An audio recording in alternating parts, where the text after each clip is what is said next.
당장 공장 멈춰! 이 할망구가 진짜 노망이 났나? 공장을 멈춰 손해가 얼마인 줄이나 알고 떠드는 거야? 건방진 노인네야. 공장 한켠 60대 노인과 공장장이 무서운 기세로 싸움을 벌이고 있습니다. 두 사람 주변으로 노동자들이 몰려들고 한낱 시장 할머니라고만 생각했던 노인의 정체를 알아버리곤 모두가 박수를 쳤는데 할머니의 정체는 무엇일까요? 그녀의 정체가 밝혀진 순간 공장장은 어떤 미래를 맞이하게 될까요? 오늘 사연을 시작하기 전에 구독과 좋아요 버튼을 눌러주시면 당신의 하루에 작은 기쁨이 더해질 거예요. 구독과 좋아요는 무료입니다. 그럼 사연 시작하겠습니다. 시장 골목 깊숙한 곳에 자리 잡은 작은 생선 가게에서 인숙은 오늘도 새벽부터 분주하게 움직이고 있었습니다. 60을 넘긴 나이에도 허리는 곧게 펴져 있었고 손놀림은 여전히 빨랐습니다. 갈치를 손질하면서도 그녀의 눈은 늘 시장 입구 쪽을 바라보곤 했죠. 마치 누군가를 기다리는 것처럼 말입니다. 어머니, 오늘도 일찍 나오셨네요. 옆 가게 아주머니가 인사를 건네자 인숙은 환하게 웃으며 대답했습니다. 그러게 말입니다. 나이가 들수록 잠이 없어져서 말이에요. 하지만 진짜 이유는 따로 있었습니다. 경수가 공장에서 일하는 모습이 자꾸 걱정되어 밤잠을 설치게 되었던 거죠. 25세 큰딸과 결혼해서 벌써 15년을 함께 살아온 사위였지만 인숙에게는 친아들보다 더 애틋한 존재였습니다. 남편을 28배 잃고 홀로 두 딸을 키우며 살아온 인숙에게 경수는 든든한 가족의 기둥이자 희망이었습니다. 성실하고 우직한 성격 때문에 때로는 손해를 보는 일이 많았지만 그런 점이 오히려 인숙의 마음을 더욱 아프게 했습니다. 세상이 착한 사람을 너무 쉽게 밟고 지나간다는 것을 뼈저리게 느껴왔기 때문이었죠. 경수는 참 착한 아이입니다. 너무 착해서 탈이지. 인숙은 혼자 중얼거리며 손을 멈추지 않았습니다. 새벽 5시부터 시작한 생선 손질이 이제 막 절반을 넘어서고 있었죠. 시계를 바라보니 8시가 조금 넘어 있었습니다. 아침 장사를 위해 나온 손님들이 하나둘 생선 가게 앞을 지나다니기 시작했습니다. 경수가 일하는 공장은 이곳에서 자전거로 10분 거리였습니다. 점심시간이 되면 종종 도시락을 싸서 찾아가곤 했는데 오늘도 그럴 생각이었습니다. 큰딸이 아침 일찍 병원에 가느라 도시락을 싸지 못했다는 연락을 받았거든요. 임신 초기라 입덧이 심해서 음식 냄새만 맡아도 토할 것 같다고 했습니다. 아이고, 또 굶겠네. 인숙은 걱정스러운 마음으로 생선을 정리하기 시작했습니다. 손님들이 몰려오는 시간이 지나면 곧바로 도시락을 싸서 공장으로 향할 생각이었죠. 경수는 한 끼라도 걸으면 오후에 힘이 없어진다는 걸 잘 알고 있었거든요. 경수는 공장에서 기계 조작을 담당하고 있었습니다. 위험한 일은 아니었지만 집중력이 필요한 작업이었고 무엇보다 체력을 많이 소모하는 일이었습니다. 하루 종일 서서 일해야 했고 무거운 부품들을 옮기는 것도 경수의 몫이었죠. 그런데 몇 달 전부터 공장 분위기가 조금씩 이상해지고 있다는 이야기를 들었습니다. 새로 부임한 공장장이 직원들을 대하는 태도가 너무 거칠다는 소문이었죠. 특히 경수처럼 말이 없고 순한 직원들을 유독 심하게 대한다는 이야기도 있었습니다. 시장에서 만나는 다른 공장 직원 가족들도 비슷한 이야기를 하곤 했거든요. 그 사람이 뭔데 우리 경수를 함부로 대해. 인숙은 속으로 화가 났지만 겉으로는 내색하지 않았습니다. 경수가 걱정할까봐 일부러 모른 척하고 있었거든요. 하지만 마음 한구석에서는 불안감이 점점 커져만 갔습니다. 특히 며칠 전 경수의 표정이 유난히 어두웠던 것이 계속 신경 쓰였습니다. 시장 상인들 사이에서 인숙은 꽤 알려진 존재였습니다. 30년 넘게 한자리에서 장사를 해왔고 정직하고 성실한 장사로 신뢰를 쌓아온 터였죠. 무엇보다 어려운 일을 당한 상인들을 도와주는 일에 앞장서 왔기 때문에 모든 상인들의 존경을 받고 있었습니다. 인숙이는 정말 의리가 있어. 어려울 때 도와준 것도 그렇고 사람 대하는 것도 그렇고 다른 상인들이 인숙을 평가하는 말이었습니다. 실제로 인숙은 젊은 시절부터 남을 돕는 일에 주저하지 않았습니다. 본인이 어렵게 살면서도 더 어려운 사람을 보면 그냥 지나치지 못하는 성격이었거든요. 시장 손님들이 하나둘 늘어나면서 인숙은 다시 바빠졌습니다. 오징어, 갈치, 고등어를 차례로 손질하며 손님들과 정겨운 대화를 나누었죠. 30년 넘게 이 자리에서 장사를 해온 인숙은 단골들의 취향을 모두 외우고 있었습니다. 인숙이네 생선은 정말 싱싱합니다. 어디서 이런 좋은 걸 구해오세요? 단골 할머니의 칭찬에 인숙은 만족스럽게 웃었습니다. 새벽에 직접 시장 도매상까지 가서 골라오니까요. 눈으로 직접 보고 사야 제대로 된 생선을 구할 수 있어요. 하지만 머릿속으로는 계속 경수 생각뿐이었죠. 오늘은 꼭 공장에 가서 경수가 어떻게 지내고 있는지 확인해 보겠다고 마음먹었습니다. 사위라고 해서 함부로 대할 수 있는 게 아니라는 것을 그 공장장이라는 사람에게 보여주고 싶었거든요. 인숙은 살아오면서 수많은 어려움을 겪었습니다. 남편이 갑작스럽게 세상을 떠났을 때도, 두 딸을 혼자 키우며 밤낮 없이 일했을 때도, 큰딸의 시집살이가 힘들어 보일 때도 모든 걸 혼자서 감당해 왔습니다. 그 과정에서 인숙은 강해졌고 무엇보다 가족을 지키는 일에는 절대 물러서지 않는다는 신념을 갖게 되었죠. 경수와 처음 만났을 때가 생각났습니다. 25 청년이었던 경수는 인숙의 큰딸을 만나러 와서도 어머니인 인숙에게 먼저 인사를 드렸습니다.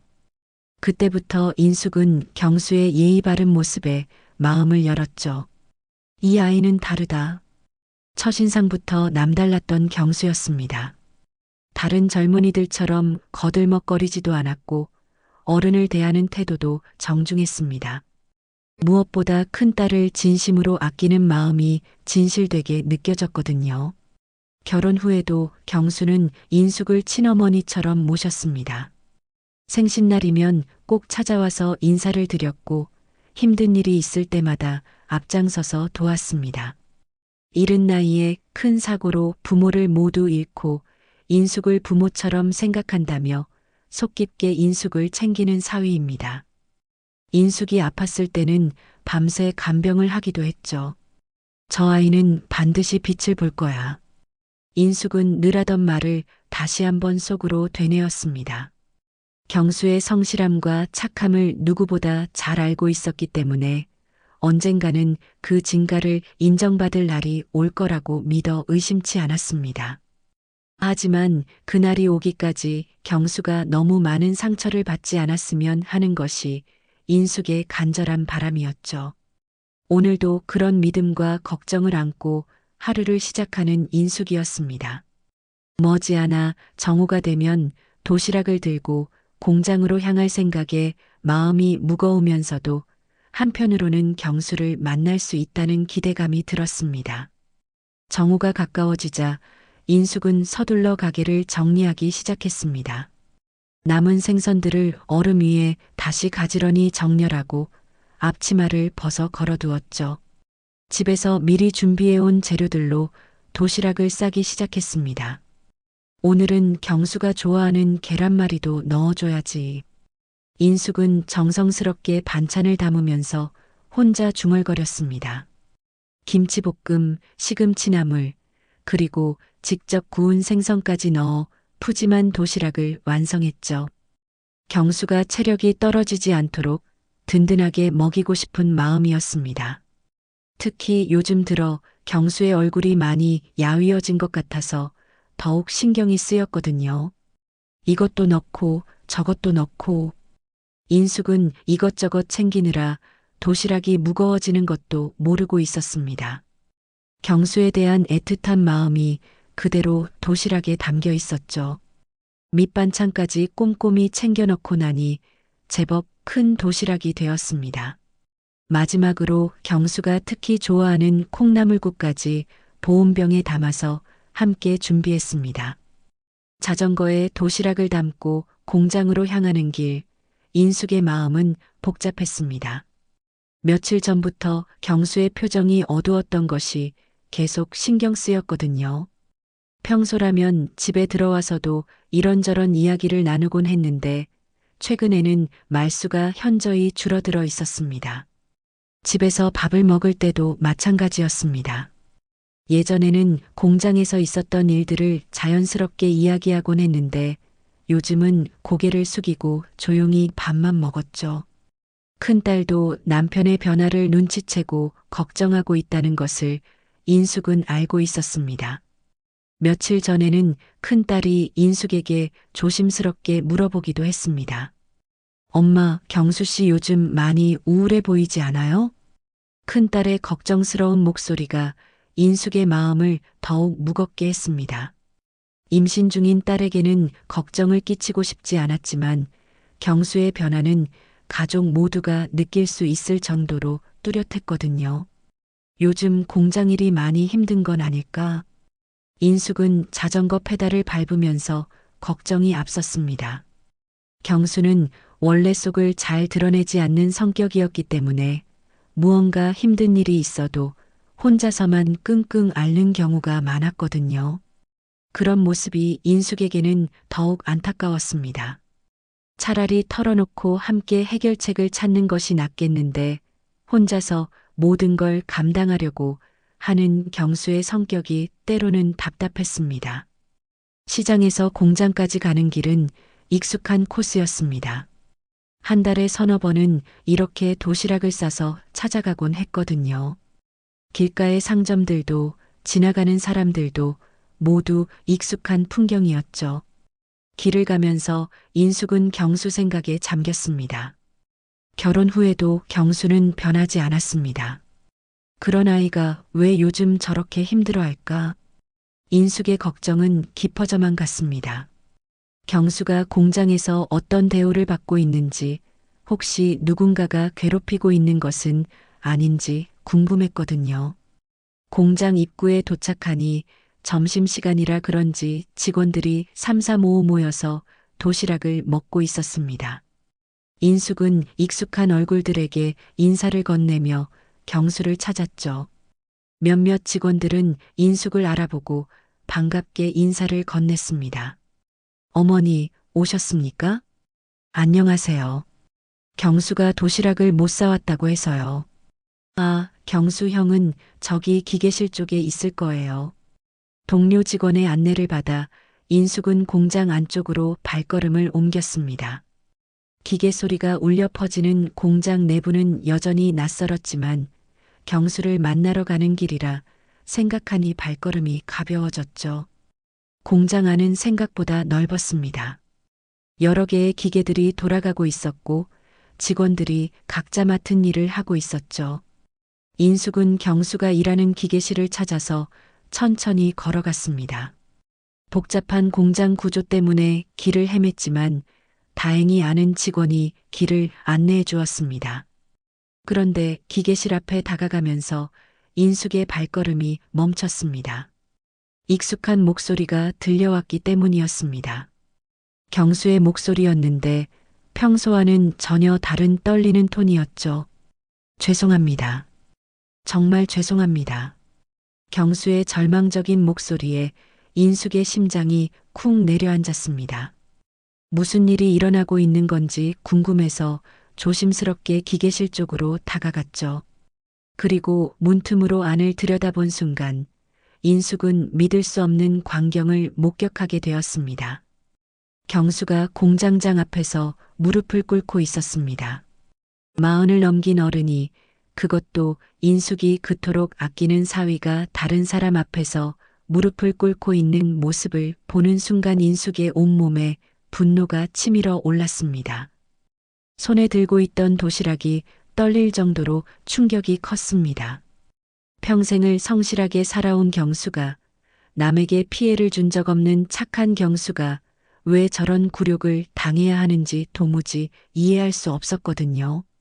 경수의 어깨가 굽어져 있는 모습을 보니 가슴이 찢어질 것 같았습니다. 공장장은 경수를 내려다보며 거드름을 피우고 있었습니다. 키가 크고 덩치가 좋은 남자였지만 인숙의 눈에는 비열하기 그지없어 보였죠. 경수보다 나이도 어려 보이는데 저런 식으로 사람을 대하다니 화가 치밀어 올랐습니다. 무릎 꿇은 경수를 내려다보는 그 시선이 얼마나 오만하고 잔인한지 인숙은 생생하게 느낄 수 있었습니다. 내 같은 놈은 무릎이라도 꿇어야 밥값을 하지. 공장장의 목소리는 공장 전체에 울려 퍼졌습니다. 주변에 있던 직원들은 모두 그 광경을 보고 있었지만 아무도 나서지 않았습니다. 모두들 눈을 돌리며 모른 척하고 있었죠. 그 모습이 인숙에게는 더욱 분통 터지는 일이었습니다. 평소에 경수와 웃으며 이야기하던 동료들이 이럴 때는 외면하고 있다는 사실이 더욱 화가 났습니다. 인숙은 그 순간 자신의 눈을 의심했습니다. 평생을 성실하게 살아온 경수가, 남에게 피해를 준 적 없는 착한 경수가 저렇게 무력하게 무릎을 꿇고 있다는 사실이 믿어지지 않았거든요. 집에서는 그렇게 다정하고 웃음이 많던 경수가, 가족들 앞에서는 든든한 가장 역할을 하던 경수가 말입니다. 이게 무슨 일입니까?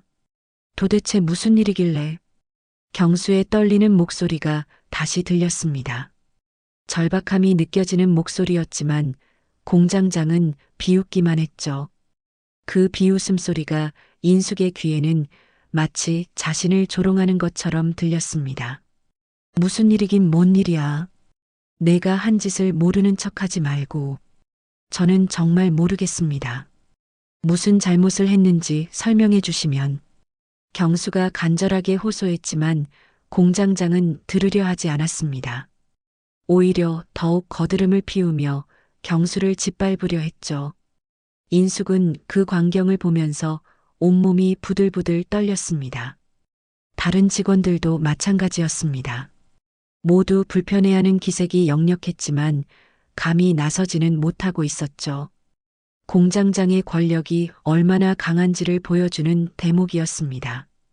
평소에 경수와 농담도 나누고 점심도 함께 먹던 동료들이 이런 상황에서는 완전히 외면하고 있는 모습이 인숙의 가슴을 더욱 아프게 했습니다. 인숙은 더 이상 참을 수 없었습니다. 자신이 친아들보다 더 아끼는 경수가 저렇게 모욕을 당하는 것을 지켜볼 수만은 없었거든요. 도시락을 꽉 쥐고서는 성큼성큼 기계실로 걸어 들어갔습니다. 잠깐만요. 인숙의 큰 목소리에 공장 안이 순식간에 조용해졌습니다. 기계 소리만 웅웅거리는 가운데 모든 시선이 인숙에게로 쏠렸죠. 경수는 깜짝 놀라서 고개를 돌렸고 공장장도 갑작스런 상황에 당황한 기색이 역력했습니다. 장모님, 왜 여기에? 경수는 서둘러 일어나려 했지만 인숙의 눈빛이 워낙 단호해서 움직이지 못했습니다. 인숙은 경수보다 공장장을 먼저 노려보았습니다. 60년을 살아오면서 쌓인 인생의 무게가 그 눈빛에 고스란히 담겨 있었죠. 공장장은 인숙을 위아래로 훑어보더니 코웃음을 쳤습니다. 평범한 시장 아줌마 정도로 생각하는 것 같았습니다. 누구세요? 여기는 외부인 출입금지 구역인데. 외부인이라고요? 인숙의 목소리에는 분노가 서려 있었습니다.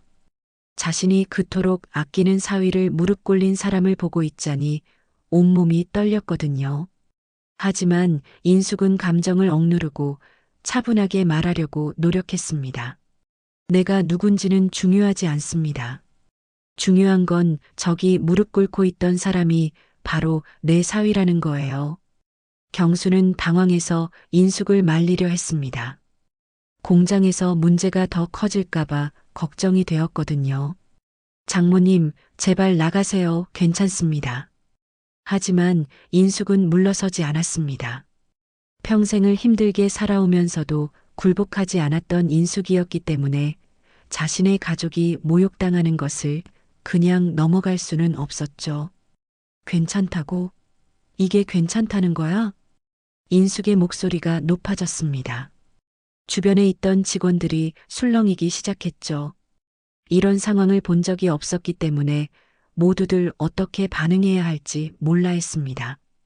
공장장은 인숙의 기세에 잠시 당황했지만 곧 다시 거드름을 피우기 시작했습니다. 자신의 권위에 도전하는 것을 용납할 수 없다는 표정이었죠. 아, 그냥 시장 아줌마가 왜 여기 와서 설치고 있는 거야? 여기 시장 아줌마 올 때 아니라고.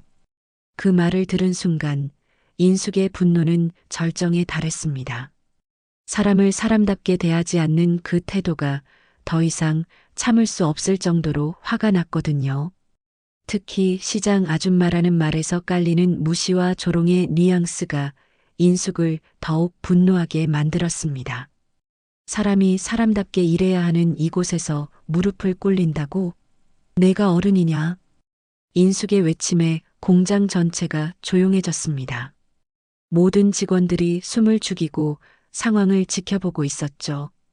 이런 일은 공장이 생긴 이래로 처음 있는 일이었습니다. 공장장은 비웃으며 대꾸했습니다.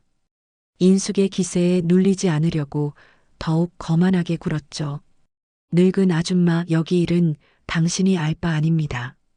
집에 가서 손주들이나 보세요. 그 말에 인숙은 더욱 화가 났습니다. 나이를 들먹이며 무시하는 태도가 견딜 수 없었거든요. 인숙은 살아오면서 나이 때문에 무시당한 적이 한두 번이 아니었지만 이번만큼은 절대 참을 수 없었습니다. 손주를 보라고요? 내 손주들도 언젠가는 일을 할 텐데 그때도 이런 모욕을 당해야 한다는 말입니까? 인숙의 반박에 공장장은 잠시 말문이 막혔습니다. 예상하지 못한 대답이었기 때문이죠. 하지만 곧 다시 공격적인 태도를 보였습니다. 그건 그때 가서 생각할 일이고 지금은 내 사위 문제나 걱정해. 일도 제대로 못하면서 무슨 대접을 받겠다는 거야. 일을 제대로 못한다고요? 인숙은 믿을 수 없다는 표정을 지었습니다. 경수가 얼마나 성실한지 누구보다 잘 알고 있었기 때문이죠. 새벽부터 밤늦게까지 일하며 가족을 위해 최선을 다하는 경수를 보아왔거든요. 우리 경수가 언제 일을 제대로 안 했다고 그래요? 15년 동안 한 번도 지각한 적 없고 아픈 와중에도 일하러 나온 사람이 우리 경수예요. 주변 직원들이 고개를 끄덕이는 모습을 보니 인숙의 말이 맞다는 것을 알 수 있었습니다. 경수의 성실함은 공장에서도 인정받고 있었거든요. 하지만 공장장은 더욱 비아냥거리며 말했습니다. 성실하긴 뭘 성실해. 그런 식으로 일했다면 벌써 승진했어야 하는 거 아니야? 아직까지 말단에 있다는 건 능력이 부족하다는 증거지. 그 말에 인숙은 할 말을 잃었습니다. 경수가 승진하지 못하는 이유가 능력 부족 때문이 아니라는 것을 알고 있었지만 그것을 증명할 방법은 없었거든요. 오히려 경수가 너무 착해서 자신의 권리를 제대로 주장하지 못하는 것이 문제였습니다. 경수는 여전히 바닥에 무릎을 꿇은 채로 장모와 공장장의 대화를 듣고 있었습니다. 자신 때문에 인숙이 고생하는 모습을 보니 마음이 아팠지만 어떻게 해야 할지 몰라 우두커니 자리를 지킬 수밖에 없었죠. 장모님, 정말 나가세요. 더 큰 문제가 생길 수 있어요. 경수의 간절한 부탁에도 인숙은 물러서지 않았습니다.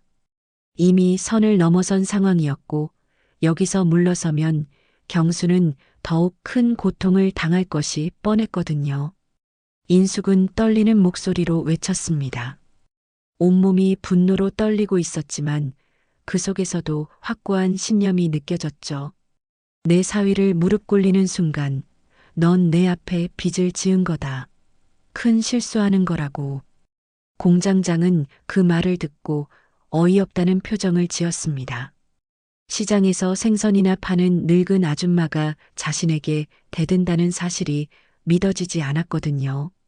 자신은 이 공장에서 절대적인 권력을 가지고 있다고 생각하고 있었는데 갑자기 나타난 노파가 자신에게 도전하고 있었습니다. 빚을 졌다고? 뭔 소리야 그게. 헛소리를 하는 거 보니 노망이라도 난 거야 할 망구. 하지만 인숙의 눈빛은 진지했습니다. 농담이나 허풍이 아니라는 것이 분명히 느껴졌죠. 직원들 사이에서도 술렁임이 일기 시작했습니다. 평소에 온순해 보이던 경수의 장모가 이렇게 강하게 나올 줄은 아무도 예상하지 못했거든요. 몇몇 직원들은 이런 상황을 처음 보는 것이라 어떻게 반응해야 할지 몰라하고 있었습니다. 당신 같은 사람한테는 이해가 안 되겠지만 사람에게는 존엄이라는 게 있어요. 인숙의 목소리에는 수십 년간 쌓인 인생의 무게가 담겨 있었습니다. 남편을 잃고 홀로 두 딸을 키우며 살아온 세월, 그 과정에서 겪었던 수많은 시련과 고난이 모두 그 목소리에 녹아 있었죠. 시장에서 온갖 어려움을 겪으며 살아온 인숙에게는 사람의 존엄성이 무엇보다 소중한 가치였습니다. 존엄? 하하. 공장장은 비웃으며 손뼉을 쳤습니다. 하지만 그 웃음 속에는 약간의 불안감이 섞여 있었어요. 인숙의 기세가 생각보다 만만하지 않았기 때문이죠. 다른 직원들의 시선도 신경 쓰였습니다. 평소 같으면 이런 상황에서 직원들이 자신의 편을 들어줄 텐데 오늘은 왠지 분위기가 달랐거든요. 그래, 좋아. 넌 변하지도 말고 그렇게 하던 대로 똑같이 살아. 하지만 그 결과도 감수해야 할 거야. 공장장은 경수를 다시 한번 노려보았습니다. 인숙이 나타나서 상황이 복잡해졌지만 자신의 권위를 굽힐 생각은 없었거든요. 오히려 더 강하게 나가려고 했습니다. 여기서 밀리면 앞으로 다른 직원들을 통제하기 어려워질 수도 있었으니까요. 경수야, 좋겠다 야. 내 장모가 이렇게 나오니까 좋겠어. 하지만 현실은 변하지 않아. 그러나 인숙은 물러서지 않았습니다. 경수가 더 이상 모욕당하는 것을 볼 수 없었거든요. 자신이 키운 딸의 남편이자 손주들의 아버지인 경수가 저렇게 굴욕을 당하는 모습을 보고만 있을 수는 없었습니다. 현실이 뭐가 어떻게 변하지 않는다는 거예요? 사람을 함부로 대해도 되는 게 현실이라는 말입니까? 인숙의 반박에 공장장은 더욱 화가 났습니다. 자신의 논리가 막히자 감정적으로 나오기 시작했죠. 늙은이가 어디서 설치고 있어. 끼어들지 말고 꺼지라고 했지? 공장장이 화를 내며 소리를 질렀습니다. 자신의 권위에 도전하는 인숙의 모습이 견딜 수 없었거든요. 특히 다른 직원들이 보는 앞에서 이렇게 당하고 있다는 사실이 자존심을 상하게 했습니다. 평소에는 아무도 감히 자신에게 이런 식으로 대들지 못했는데 말이죠. 공장장은 경비를 부르려고 했습니다. 인숙을 강제로 끌어내려는 생각이었죠. 경비, 여기 외부인이 들어와서 소란을 피우고 있잖아. 빨리 안 치워? 일 똑바로 안 할래? 경비, 너도 잘리고 싶어? 하지만 경비들도 상황을 파악하지 못해 주춤거리고 있었습니다. 평소에 공장을 자주 드나들던 인숙을 아는 직원들이 많았기 때문에 무작정 끌어낼 수도 없는 상황이었거든요. 게다가 인숙이 단순히 소란을 피우는 것이 아니라 정당한 이유가 있어 보였기 때문에 더욱 조심스러웠습니다. 경수는 이런 상황이 더 악화되는 것을 막으려고 했습니다. 인숙이 자신 때문에 더 큰 고생을 하게 될까봐 걱정이 되었거든요. 공장에서 일자리를 잃을 수도 있다는 두려움도 있었고요. 제발 나가세요. 제가 해결할게요, 장모님. 괜히 장모님 다치세요. 경수의 간절한 부탁에도 인숙은 꿈쩍하지 않았습니다. 오히려 더욱 단호한 표정으로 공장장을 바라보았죠. 경수가 걱정하는 것은 알겠지만 여기서 물러서면 앞으로 경수는 더 큰 고통을 당할 것이 뻔했습니다. 이 상황이 익숙한 듯 체념해버리는 경수의 모습을 보니 인숙은 더욱 그냥 넘어가면 안 되겠다는 생각이 들었습니다. 다친다고? 내가 뭘 잘못했다고 다쳐야 하는 거야? 이런 취급받으면서 그동안 그렇게 힘들게 일했던 거니? 그때 공장장이 갑자기 비웃음을 터뜨렸습니다. 마치 뭔가 큰 비밀을 알고 있다는 듯한 표정이었죠. 상황을 자신에게 유리하게 돌릴 수 있는 카드가 있다고 생각하는 것 같았습니다. 잘못? 할망구 말 잘했네. 내 사위가 뭘 잘못했는지나 알고 떠드는 거야? 인숙은 그 말에 잠시 당황했습니다. 경수가 무슨 잘못을 했다는 것인지 전혀 모르고 있었거든요. 하지만 경수가 나쁜 일을 했을 리는 없다고 확신하고 있었습니다. 우리 경수가 뭘 했다는 거예요? 하하, 정말 모르는구나. 공장장은 더욱 거만한 표정을 지었습니다. 상황을 자신에게 유리하게 돌릴 수 있다고 생각했거든요. 인숙이 동요하는 모습을 보니 기분이 좋아졌습니다. 내 사위가 뭘 했는지 궁금해? 그럼 말해줄게. 공장장의 목소리가 점점 커졌습니다. 모든 직원들이 들을 수 있도록 일부러 크게 말하는 것 같았어요. 이런 식으로 공개적으로 망신을 주려는 속셈이었죠. 내 사위, 불량품 빼돌리다 들킨 놈이야. 아주 찌질한 놈이라고. 제대로 알고나 감싸라고 어디서 이런 쓰레기 같은 놈을. 그 말에 공장 안이 순식간에 조용해졌습니다. 직원들이 웅성거리기 시작했지만 모두들 조심스러워하는 기색이 역력했죠.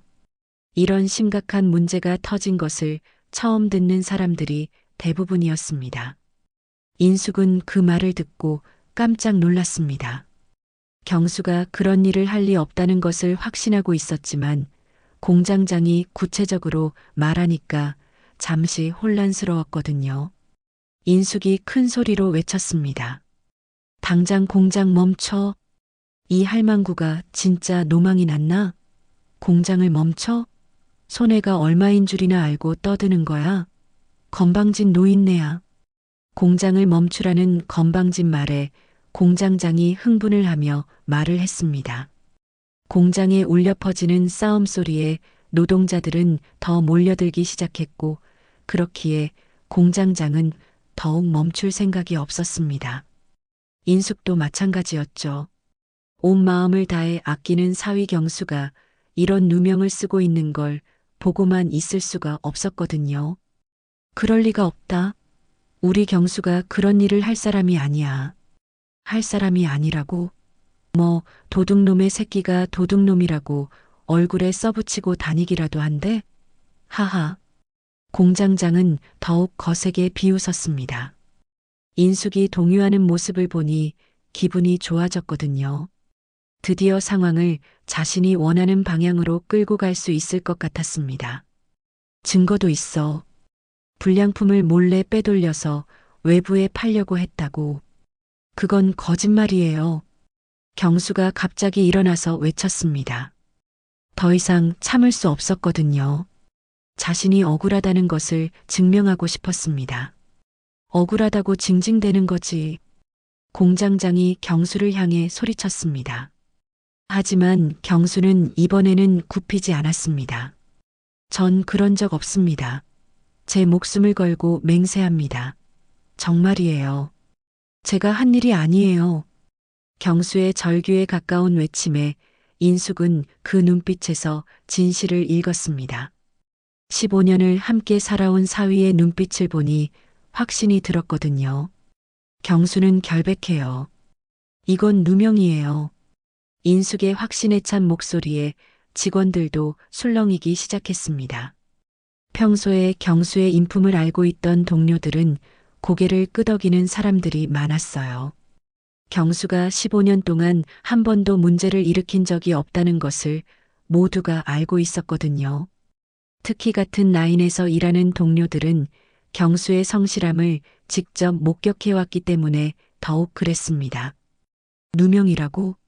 그럼 증거는 뭐야? 공장장이 비웃으며 말했지만 인숙은 더 이상 흔들리지 않았습니다. 경수의 무죄를 확신하고 있었거든요. 15년 동안 함께 살아온 사위의 성품을 누구보다 잘 알고 있었으니까요. 경수는 남의 물건에 손을 대는 것도 싫어할 정도로 정직한 사람이었습니다. 증거요? 우리 경수가 15년 동안 어떻게 살아왔는지가 증거예요. 한 번도 남의 것을 탐낸 적 없는 사람이에요.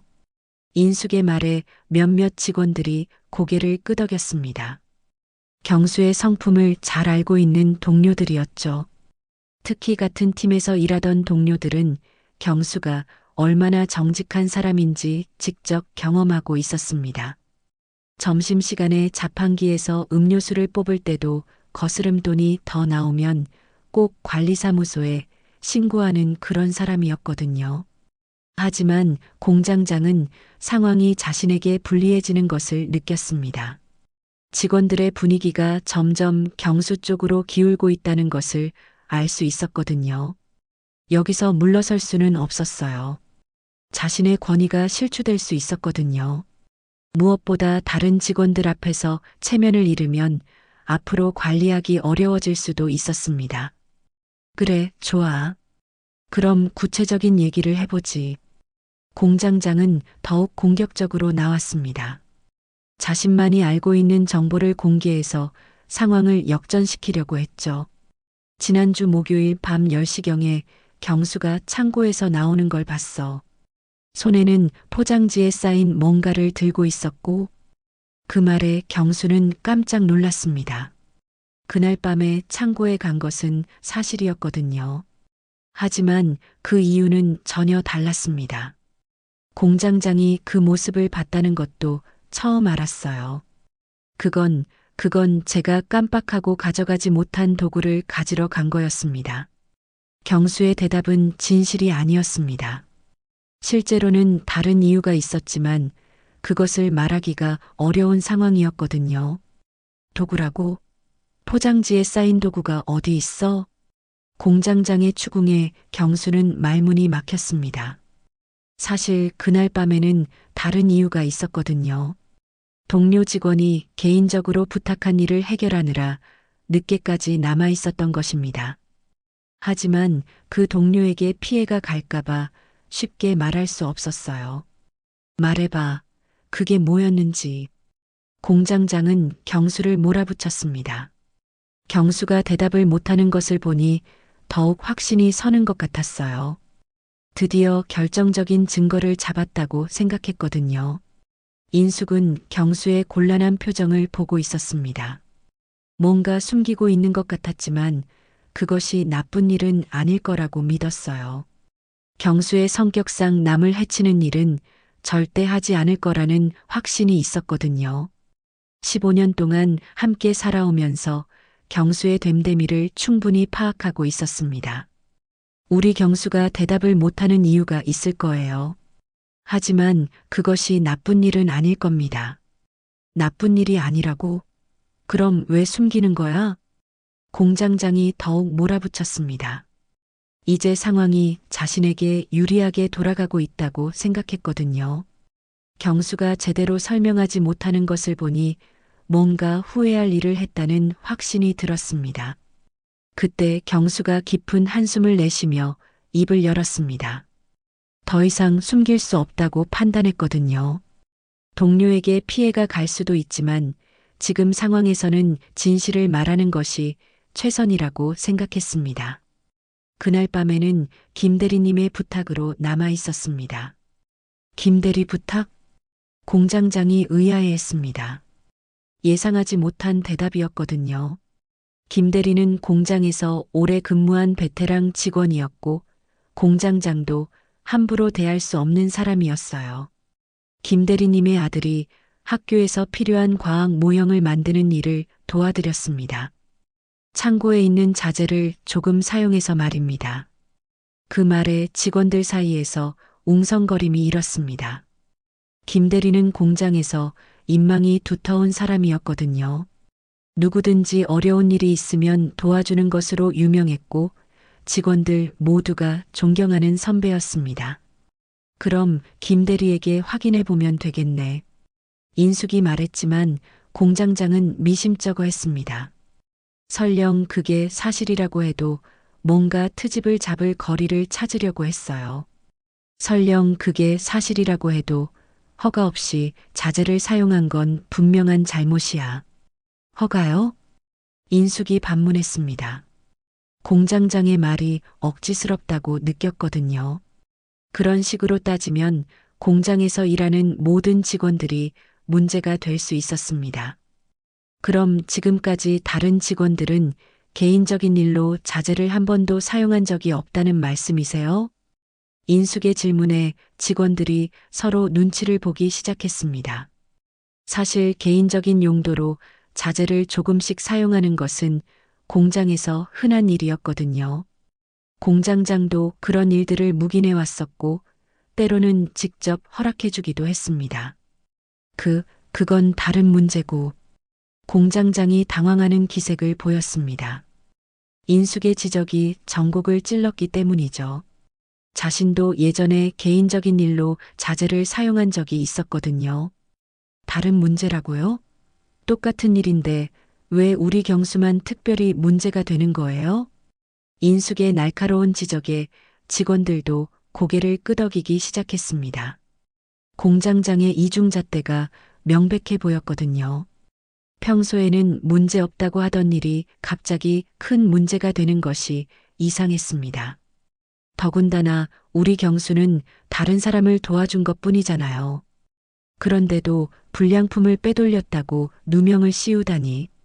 공장장은 점점 궁지에 몰리고 있었습니다. 인숙의 논리정연한 반박에 제대로 대응하지 못하고 있었어요. 게다가 직원들의 시선도 점점 차가워지고 있었습니다. 어쨌든 규정을 어긴 건 사실이야. 공장장이 목소리를 높였지만 더 이상 설득력이 없어 보였습니다.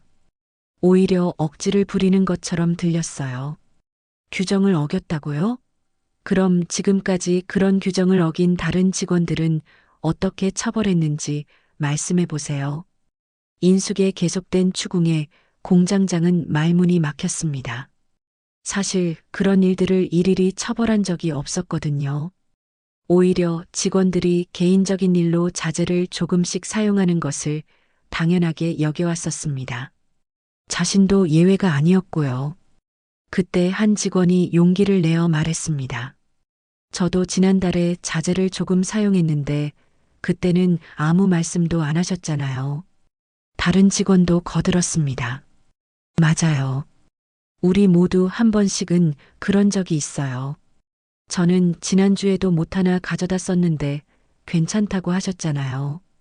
직원들의 증언이 이어지자 공장장의 얼굴이 점점 붉어졌습니다. 자신의 모순이 명백하게 드러나고 있었거든요. 평소에는 눈 감아주던 일들이 갑자기 큰 문제가 되어버린 상황이 되었습니다. 그래도 경수는 다른 경우야. 공장장이 억지를 부렸지만 이미 설득력을 잃은 상태였습니다. 직원들의 시선도 점점 냉담해지고 있었어요. 왜 다른 경우인지 설명해 보세요. 인숙이 차분하게 물었습니다. 이제 상황이 완전히 역전되고 있었어요. 공장장이 제대로 된 답변을 하지 못한다는 것을 모든 사람들이 느끼고 있었습니다. 경수는 평소에도 문제가 많았어. 공장장이 다른 이유를 대려고 했지만 직원들은 더 이상 그 말을 믿지 않았습니다. 오히려 경수에 대한 개인적인 감정이 작용하고 있다는 것을 알 수 있었어요. 무슨 문제요? 한 직원이 반문했습니다. 경수와 오랫동안 함께 일해온 동료였죠. 경수 형은 가장 성실한 사람 중 하나인데요. 다른 직원들도 동조했습니다. 맞아요. 경수 형처럼 일 잘하는 사람 없어요. 맨날 일찍 와서 늦게 가는데 뭐가 문제라는 거예요? 직원들의 지지가 이어지자 공장장은 더욱 당황했습니다. 상황이 완전히 자신에게 불리하게 돌아가고 있었거든요.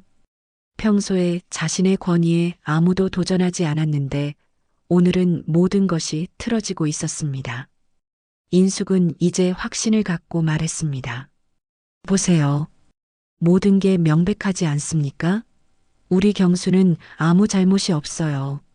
그런데도 무릎을 꿇리고 모욕을 줬다는 것은 용서할 수 없는 일입니다. 공장장은 점점 더 궁지에 몰렸습니다.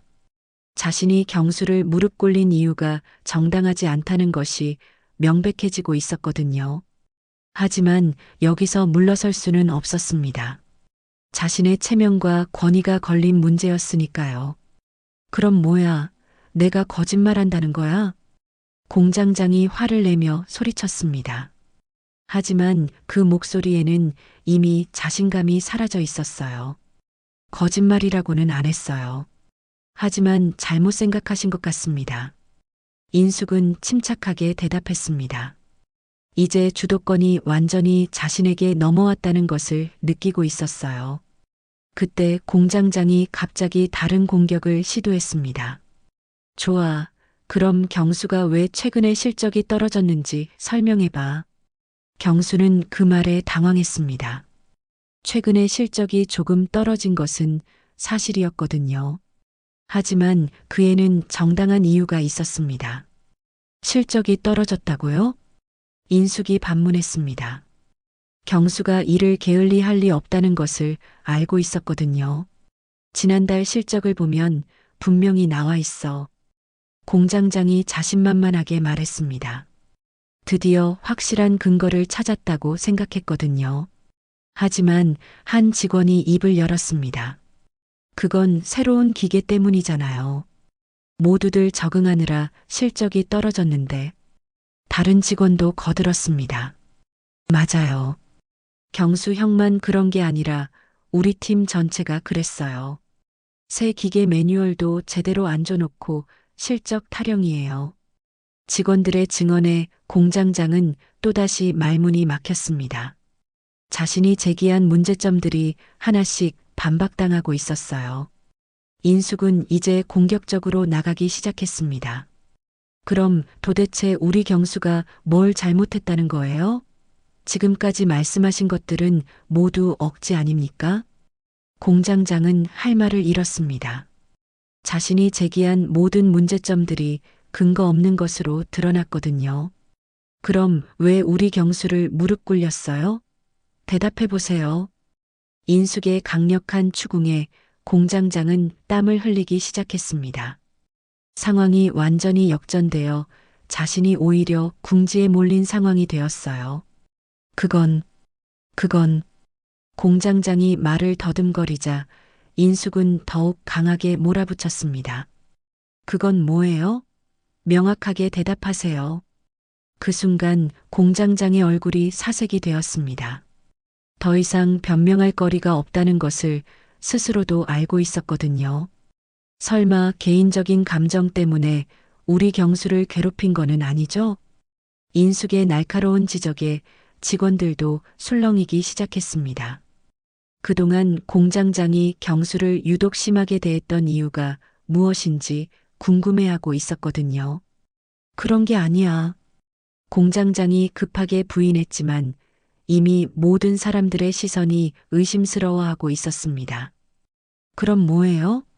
우리 경수가 당신한테 무슨 잘못을 했길래 이렇게 함부로 대하는 거예요?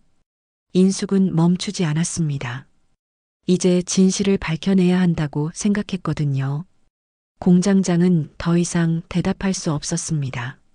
사실 경수에 대한 개인적인 감정이 작용했다는 것을 스스로도 알고 있었거든요. 경수가 너무 착하고 성실해서 다른 직원들의 존경을 받는 것이 식이 났던 것입니다. 대답 못 하시겠어요? 인숙이 다시 한번 물었습니다. 공장 안이 조용해졌고 모든 직원들이 공장장의 대답을 기다리고 있었어요. 공장장은 궁지에 몰렸습니다. 더 이상 변명할 수 없는 상황이 되었고 오히려 자신이 잘못했다는 것이 명백해졌거든요. 하지만 여기서 굴복할 수는 없었습니다. 자신의 자존심이 허락하지 않았어요. 어쨌든 내가 공장장이야. 내 말이 법이라고. 됐어. 이번은 내가 그냥 눈 감아줄 테니까 빨리들 들어가서 일해. 이제 점심시간 끝나지 않았나? 공장장이 마지막으로 권위를 내세웠지만 이미 그 권위는 땅에 떨어진 상태였습니다. 큰 소리로 화를 내며 직원들에게 자리로 돌아갈 것을 명령했지만 직원들은 듣지 않았어요. 인숙은 차분히 웃으며 말했습니다. 이제 더 이상 참을 필요가 없다고 생각했거든요. 내가 내 사위를 무릎 꿇렸지.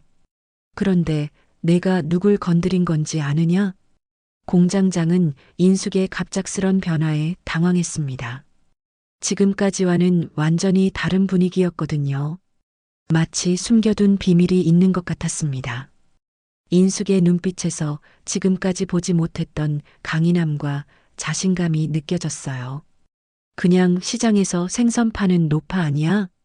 공장장이 코웃음을 쳤지만 그 웃음에는 불안감이 섞여 있었습니다. 인숙의 확신에 찬 모습이 심상치 않았거든요. 뭔가 자신이 모르는 일이 벌어지고 있다는 예감이 들었어요. 나는 이 공장의 투자자야. 내 월급도 내 자리도 내 돈에서 나온다. 그 말에 공장 전체가 순식간에 조용해졌습니다. 직원들은 믿을 수 없다는 표정을 지었고 공장장은 얼굴이 창백해졌어요. 평소에 정겹게 도시락을 가져다 주던 경수의 장모가 실제로는 이런 지위에 있는 사람이었다니 아무도 상상하지 못했거든요. 뭐라고? 말도 안 돼. 공장장이 떠듬거리며 부인했습니다. 평범한 시장 상인으로만 알고 있던 인숙이 갑자기 공장 투자자라고 하니까 믿기 어려웠어요. 하지만 동시에 왠지 모를 두려움이 밀려왔습니다. 말도 안 된다고? 그럼 확인해 볼까? 인숙이 침착하게 말했습니다. 오랫동안 숨겨왔던 정체성을 드러낼 때가 되었다고 생각했거든요. 사실 인숙은 시장에서 장사를 하면서도 여러 사업에 투자를 하고 있었습니다. 특히 이 공장에는 상당한 지분을 가지고 있었어요. 그때 공장 입구 쪽에서 급한 발걸음 소리가 들렸습니다. 모든 사람들이 그쪽을 바라보니 공장 본사에서 파견 나온 부장이 황급히 달려오고 있었어요. 누군가 본사에 연락을 한 모양이었습니다. 부장의 급한 모습을 보니 뭔가 중요한 일이 벌어졌다는 것을 알 수 있었어요.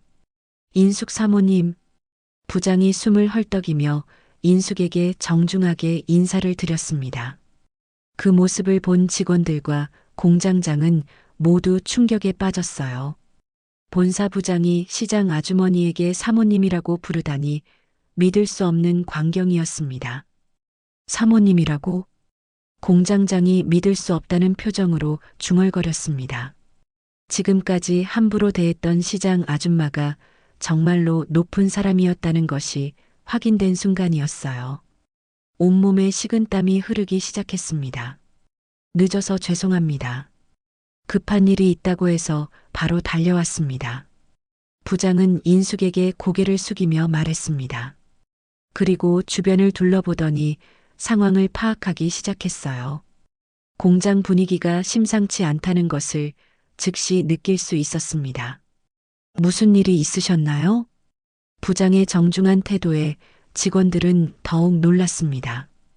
본사에서 파견 나온 부장이 인숙에게 극진히 대하는 모습이 인숙의 지위를 명확하게 증명하고 있었거든요. 이제야 인숙이 농담이 아니라 정말로 중요한 사람이라는 것을 모든 사람들이 깨달았어요. 별일은 아니고요. 우리 사위가 일하는 공장이 어떤 곳인지 보러 왔다가 흥미로운 일을 보게 되었어요. 인숙이 담담하게 말했지만 그 목소리에는 분노가 깔려 있었습니다. 부장은 즉시 상황이 심각하다는 것을 눈치챘어요. 인숙이 직접 공장에 나타난 것도 이상한 데다가 표정까지 좋지 않으니까 뭔가 큰 문제가 발생했다는 것을 알 수 있었습니다. 혹시 문제가 있었나요? 부장이 조심스럽게 물었습니다. 인숙이 화가 난 이유를 파악하고 싶었거든요. 투자자가 직접 현장에 나타나서 불만을 표시한다는 것은 매우 심각한 상황이었어요. 저기 있는 공장장이라는 사람이 우리 경수를 무릎 꿇려놓고 모욕을 줬어요. 인숙의 말에 부장의 얼굴이 순식간에 굳어졌습니다. 투자자의 가족을 모욕했다는 것은 매우 심각한 문제였거든요. 이런 일이 터지면 자칫 투자 철회나 다른 문제로 이어질 수도 있었습니다. 뭐라고요? 부장이 놀라며 공장장을 바라보았습니다. 공장장은 이미 얼굴이 새파랗게 질려 있었어요. 자신이 얼마나 큰 실수를 했는지 이제야 깨닫고 있었습니다. 그게 아닙니다. 오해가. 공장장이 변명을 시작했지만 부장은 이미 상황을 파악하고 있었습니다. 인숙이 거짓말을 할 리가 없다는 것을 알고 있었거든요.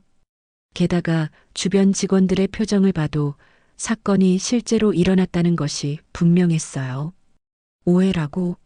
모든 직원들이 다 봤는데 뭐가 오해예요? 인숙이 차갑게 말했습니다. 이제 더 이상 봐줄 생각이 없었어요. 공장장의 변명을 들을 이유도 없었습니다. 부장은 주변 직원들을 둘러보았습니다. 모든 사람들의 표정에서 인숙의 말이 사실이라는 것을 확인할 수 있었어요.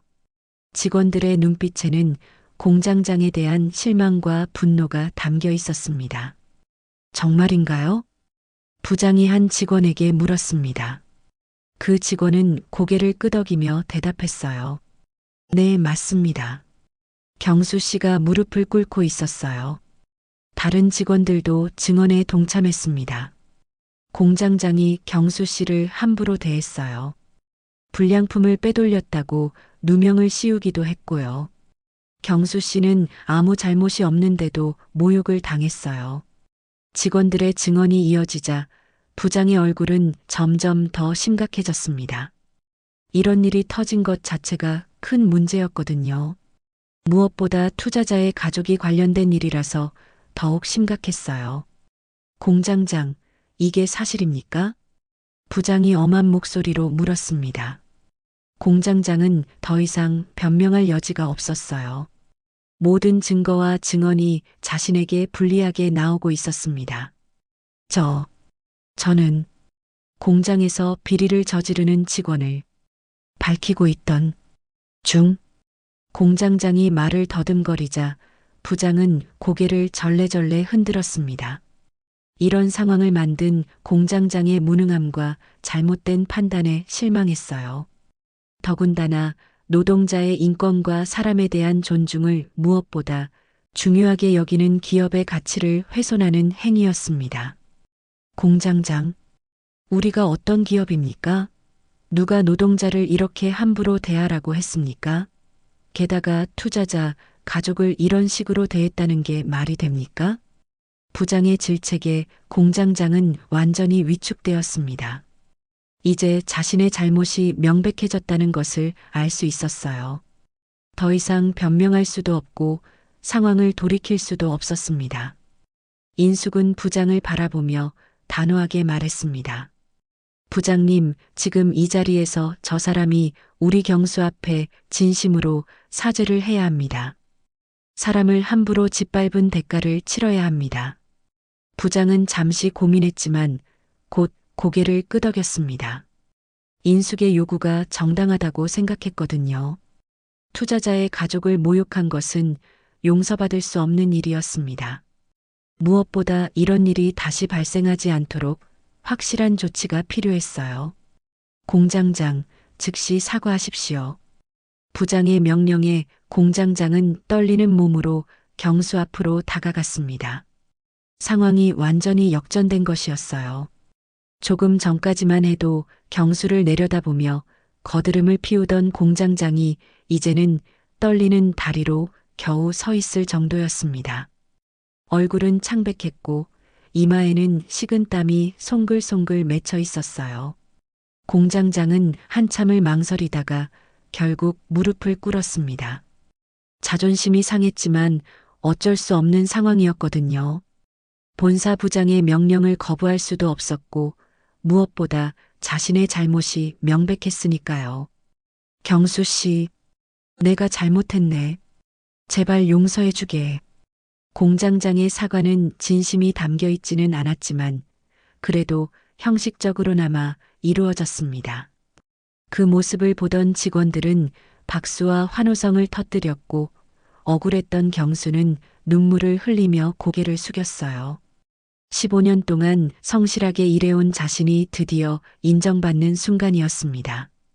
정말 억울했어요. 아무 잘못도 안 했는데. 경수가 울먹이며 말했습니다. 그동안 혼자서 참아온 마음의 상처가 한꺼번에 터져나온 것이었어요. 동료들도 경수의 마음을 이해했고 함께 박수를 쳐주었습니다. 경수 씨, 공장장은 지금 당장 잘려도 할 말이 없는 상황입니다. 어떻게 했으면 좋겠습니까? 본사부장은 단호한 표정으로 울먹이는 경수에게 물었습니다. 경수 씨, 제발 용서해 주세요. 이번 한 번만요. 다시는 이런 일이 없을 겁니다. 경수 씨가 이런 사람인지 제가 몰랐어요. 몰라봬서 죄송합니다. 제발이요. 하루아침에 잘릴 위기에 처한 공장장이 경수의 바짓가랑이를 붙들며 애원했습니다. 공장장님, 제가 투자자의 가족이라서 이렇게 사과를 하시는 거라면 받지 않겠습니다. 저는 그저 한 사람의 노동자로서 이 공장을 성장시키는 일원으로서 존중받으며 일하길 원할 뿐입니다. 그럼요. 아닙니다. 존중하겠습니다. 약속해 주세요. 여기 모든 공장에서 일하는 한 사람 한 사람 모두 존중하며 부하가 아닌 협력자로 대해 주시겠다는 약속을요. 경수의 말에 지켜보던 동료 노동자들이 눈시울을 붉히며 훌쩍였습니다. 알겠습니다. 정말 죄송합니다. 공장장은 동료 노동자들에게도 고개를 숙여 사과했습니다. 인숙은 그 모습을 지켜보며 만족스러운 표정을 지었습니다. 드디어 정의가 실현된 순간이었어요. 자신이 아끼는 사위가 당한 모욕에 대한 정당한 보복이 이루어졌습니다.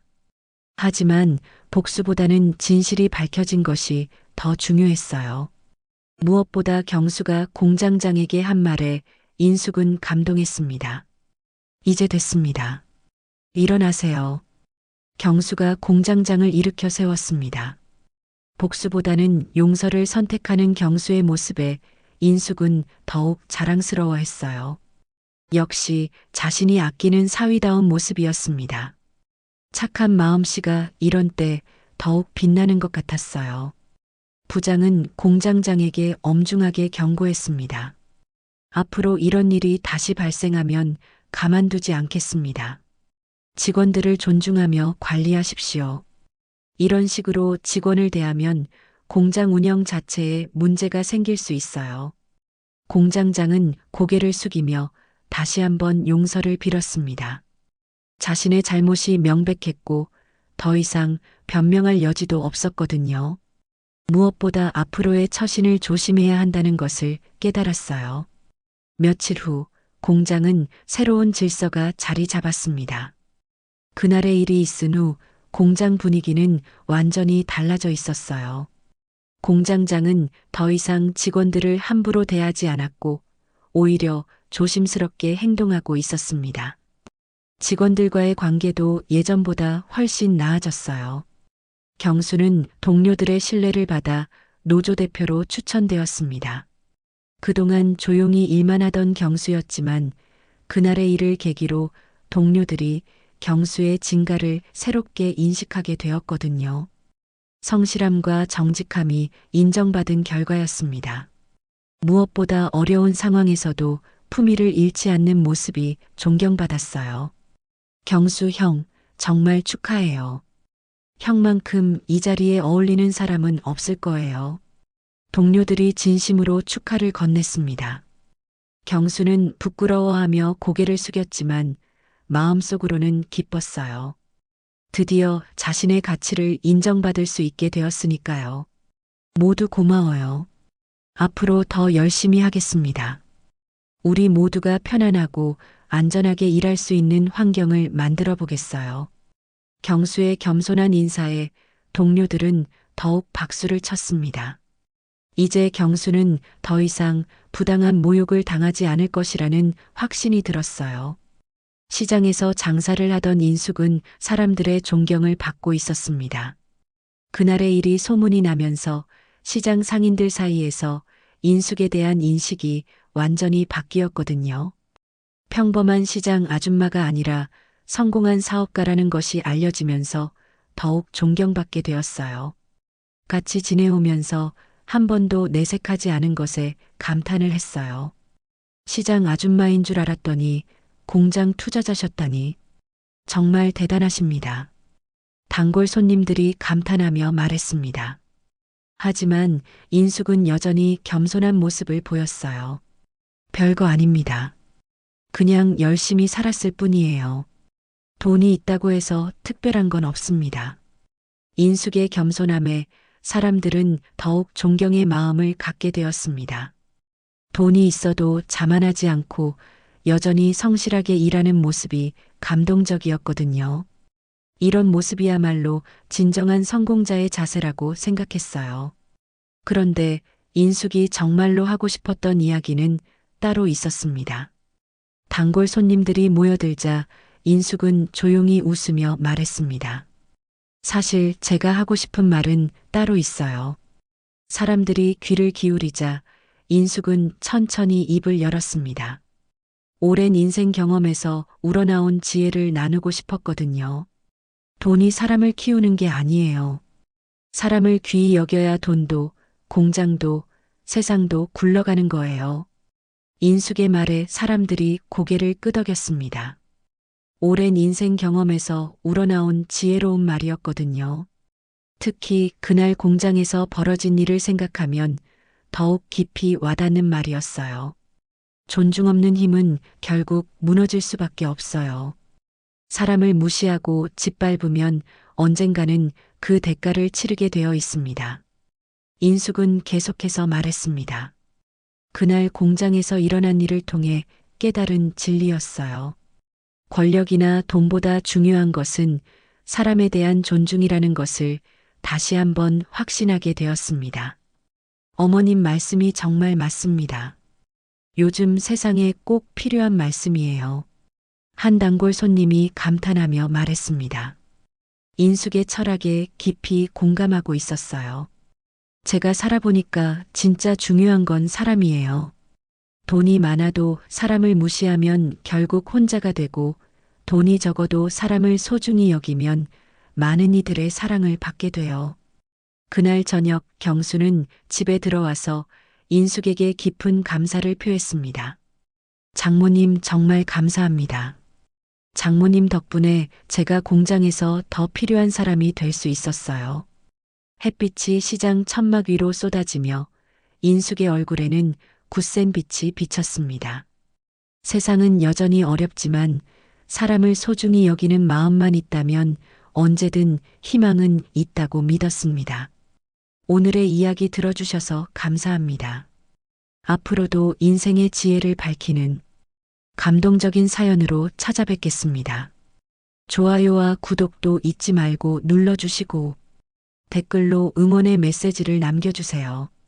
오늘도 여러분들께 꽃길 인생만 펼쳐지길 바라고 응원하겠습니다.